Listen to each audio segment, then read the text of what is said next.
Remember, don't like, share, or subscribe. What are you trying to do? Blow up the channel or something?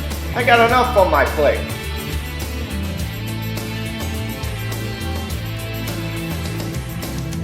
Maybe they think you're playing hard to get. Yeah, but I'm not. I'm being straight up with them. I'm be like, no, I don't want to see you. I don't like you like that. I don't want to. I'm like, can I go home? Pay for the Uber. I'm like. I feel like when I say you're a dangerous woman, like probably the guys like and I don't know if the type of men you go for are typically like anyways who they don't give a about you either. But if you were to get involved with a guy who was like seriously pursuing you and actually like he didn't just want to be with you just to have sex with you, like he actually liked you, I could see you being like a very dangerous person to be in a relationship with for that type of guy. Like who cares, right? If it's just casual, but like if I was in a relationship with yeah, what do you mean? Like if I dated him, you'd rip out his heart and stomp on it. Yeah, probably. Why do you laugh at that? I think it's kind of funny. I don't know. So she doesn't want a nice guy. She doesn't need a nice guy. But like, I can't explain it because like I do want a relationship. Are your parents still eventually. together? My parents? Yeah. No. Let's go into some Freud shit. No, they are not separated. Together. Yes. At what age? When I was younger? Yeah. Oh, like when did they split? When I was like were they 8? married? Or no, not were when I was parents 8. Married? When I was like 8. All right, now we're getting to the heart of it. And you have to blame the father. I'm sorry. You have to blame the father for saying, listen, I didn't do this in the relationship with your mother. And she didn't do that. It doesn't make, and I used to have to say this to my wife's children, doesn't make your mother or your father bad people. They just weren't meant to be together. They love each other. They're just not in love with each other, if you want to pass off that propaganda. And sometimes you have to do that when they're younger. But the mother, her mother didn't teach her how to become a good wife, a good woman, what men look for, how to treat people. She's treating men like this. That doesn't mean that she stopped acting that way with women in relationships. She just doesn't know how to have a healthy relationship, I think, period. Again, as I usually say, she needs Lexapro, Xanax, and a good psychologist, I'm pretty sure. Yeah, pretty much. I mean, my dad caught my mom cheating on him. Was your dad loyal? Yes, really loyal. And my mom, he literally always says to me, he's like, you're just like your mother. Oh, it's bad. You did mention mommy issues in addition to the daddy issues. Very bad mommy issues. She was Mick is gonna fix you. Okay. She knows she's got issues, and she doesn't address them. That's just simply awful. Here, you say modern dating sucks, and it's so hard to find someone to actually date. I've never dated anybody before in my entire life, and it's because men are just god awful these days.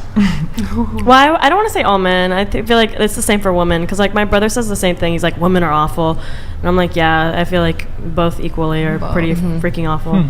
But no, just the men I met. But you are right. Like when you're like, oh, I feel like the men you meet are like pretty trash. Like the guys that I get in situationships with, I feel like that's my problem. Is like I attract just the wrong kind of guys.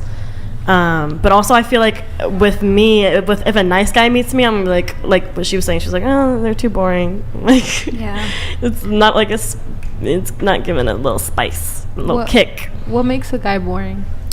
For me, I like to play games, like even if in a relationship, like not games where I'm like cheating on them or anything like that. Just like I like to mess with their head. So I like a guy to mess with my head too. How do you mess with guys' head?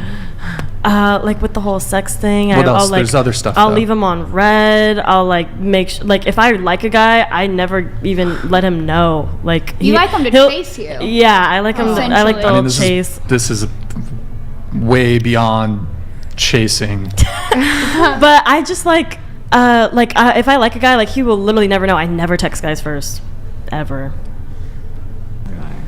You've never dated anybody in your entire life because men are just god awful.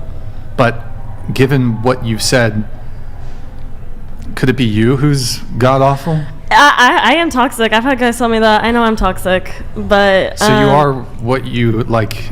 You're gonna attract those kind of guys. Okay. Yeah. You're right.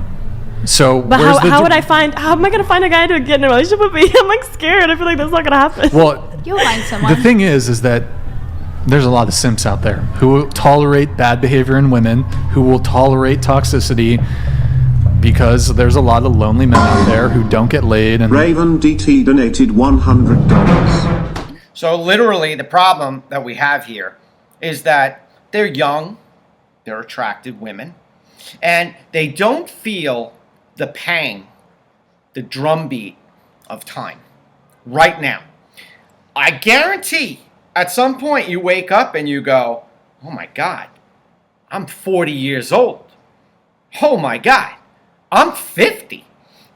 Because it happens. Man, I was 24 years old yesterday, starting up my first company, circa 1998. I don't know where 26 years went. I have no idea. But it happened that fast. And for women, it's even worse because the best of your looks is getting behind you. Your eggs are getting dated if you're looking to have a family. And these types of women should speak to older women because right now they have the benefit of time, that they're not worried about a lot of things. But when the hands of time start to spin faster as we get older, and it does, you're going to start realizing, oh my God, I'm very lonely. I'm being left out here in the cold. My friends, my family, they have their husband now. They move on. This happens. You meet somebody, they move on. Now they have kids, they move on. You start to drift further and further away from this hubris.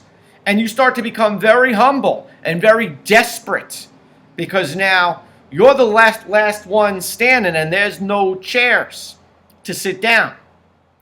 God. These women need God and that therapist I was talking about. Good men do want me, and they think they can tame me, but they can't. I ruin them. You what? I ruin them. You ruin good men? Yes. Why? Why? Wait, have you ruined a good man before? The last guy I filmed with was a really good man. But I didn't like ruin him. Like I didn't like do anything to him. I feel like I just broke his heart. He would tell me he has feelings for me, and I was like, oh, it's funny. I kind of just hope she's being ironic, or she's just trying to be funny, or she's just trying to get attention in this moment because you have a sick psychological problem and a disorder. If you hurt somebody and know you hurt somebody, and you kind of just can move on from that. You asked why? Why do you... Why do I do that?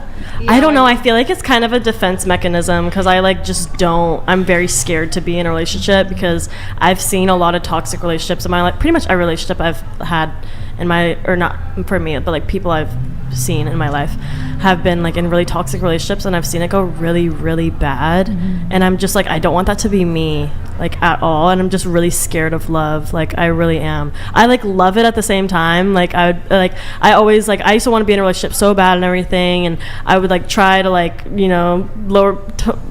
lower my behavior and stuff. But it's just like I don't want to like do that just to like find somebody. Like somebody would like me for me, I don't want to like just lower my personality or like my sex drive and stuff like that.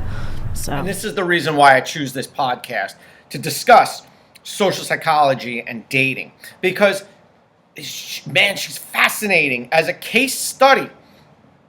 If you're really looking for love, or you're looking to find somebody to partner with, and you have concerns, you've been hurt in the past, well then say that up front. But at the same time, she's talking out of both sides of her mouth to say, I love playing games. I love making them, want me and leading them on. And then at the same time, she's concerned about herself. She's worried about herself being hurt. Yet she's hurting others. I don't understand that entire... I need somebody with a bigger brain than me to really psychoanalyze this nonsense. Ridiculous.